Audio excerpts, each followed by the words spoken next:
আকারে শিরজা জাইজ না নিরাকারে শিরজা জাইজ? খতবি খুদার নিগুড় রহস্য। খতবি খুদার নিগুড় রহস্য।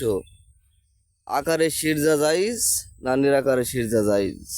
আল্লাহ পাক রব্বুল আলামিন বলল যে আমি ব্যতীত শিরজা কোথাও কোনো জায়গায় জায়েজ নেই, তাহলে আকারে শিরজা জায়েজ। আর বর্তমান সমাজ এবং ইমানে যাদের ঘাটতি আছে তারা বলছে নো, আকারে শিরজা জায়েজ নাই, নিরাকারে খোদা সত্য। আরে নিরাকারে খোদা যদি সত্য হয় তাহলে আকার খোদা মালিক বললো কেন যে আকারে শিরজা জাহিজ? অর্থাৎ বললো নিরাকারে খোদা আকারে শিরজা জাহিজ।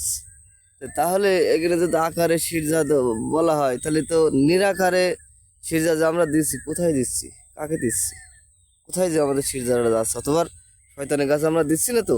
এটা আমি আপনি সবাই একটু আমাদের ইমান থেকে শক্ত এবং মজুত করে ভেবে দেখি যে আসলে আকারে ক্ষুধা না নিরাকারে ক্ষুধা।